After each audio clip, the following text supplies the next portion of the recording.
Michigan and Washington is going to be in competing for a national championship. Personally, I think this is the best matchup that we could have gotten. What do you think? I agree. I think it's offense versus defense. I think Penix is an absolute monster, and the Skins have the second overall pick.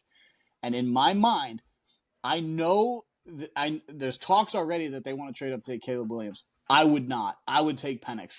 And I know he's a lefty, and it's rare. And the last best Weird lefty throwing quarterback, motion. yeah, the top two lefties that come to mind, or there's probably like three good lefties in the last like 20 years, right? And you're looking at like Mark Brunell, you know what I mean? Michael Vick and Tua.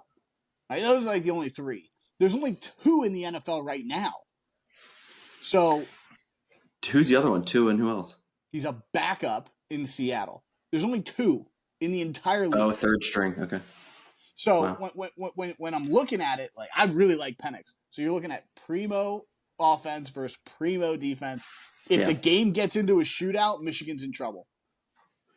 Yeah, Michigan is not designed to put up points like Washington, and doesn't have the ability to do that either. They have the talent, but just the way the team is built, they can't have quick strike touchdowns like Washington can.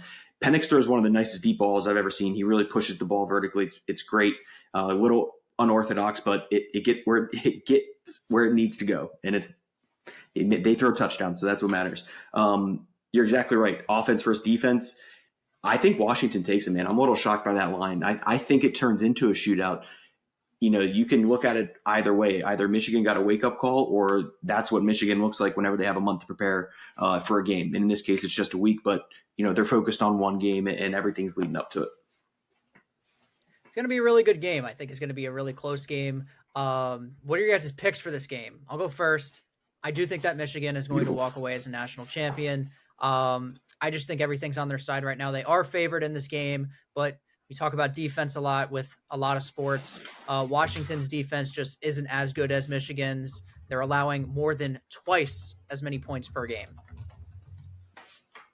So, gun to my head, against the spread, I'm going to take Washington to cover the 7.5. Straight up, this is easily the best defense he has faced all year. I don't know how Penix does against an elite defense. Not a good defense, not a great defense. I'm talking about a fucking elite defense. There's a lot of NFL players on that defense. Yeah, so straight up, I side on Michigan's side here because I just don't think the points will come as easy as they did the last 4 or 5 weeks of the year. Yeah, it's good. I think the first quarter is going to be a big indicator here. I think if Washington can score on their first or second drive, I think it completely changes the game. If they get shut out in the first quarter and really start to struggle in the second, I think it's one of those grinded out Michigan style games, which is exactly what Michigan wants you to do.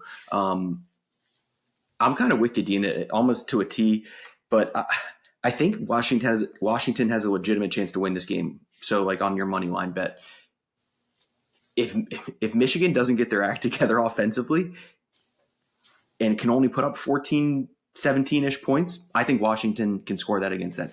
Even though it's a great defense, I think they can at least put up 3 touchdowns-ish in that 24-point range.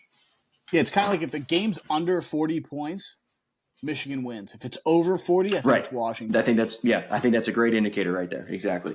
Like, who's the best defense they faced all year? Oregon State? No defenses. I mean, Utah had a good defense at one point, but injuries really banged them up, and they played them towards the end of the year. But, yeah. Yeah, we're about to find out. We're about to find out if the Duke can handle that defense. But, I was just thinking about this, too. Do you know where Michael Penix Jr. played before he played at Washington? I have no idea. Jedi? Indiana. I saw this, but I don't know. That's where it was. So he's used to playing Michigan. He's played them, and I believe this is Penix's last year too. So I follow Rutgers football as well. So I've watched a lot of Penix Jr. and Indiana football, unfortunately. Always super talented. He's seen them at least 3 or 4 times in his career already. Yeah. Did he beat them? He's a 6th-year senior. I don't know if he ever I beat thought them, he did. but Hold on. I think he came really close with Michigan a couple times. Okay. I don't know if he ever got that dub. Indiana had a couple. They had gave Ohio State a scare, Michigan a scare a couple times. So Okay. I think the one thing which is people forget is that this guy's about to be 24 years old. That's what I'm saying. This is Yeah. a grown ass So man. that's- He's played 6 That's years. a of red college shirt football. and a medical red shirt. Yep. Yeah, well, in the COVID year. So, yeah, he was at Indiana for 4 years, and he had 2 years of Yeah. eligibility, and has gone. Oh, because of the COVID. Yeah. yeah. So, Yeah, you're right, Jedi. He beat him in 2020. Number 13 Indiana Hoosiers. Well, let the anticipation begin. That'll be on January 8th. This next Monday, we'll find out. Drop in the comments who you think is going to win the game. Who's your pick? Do you disagree or agree with us? Let us know.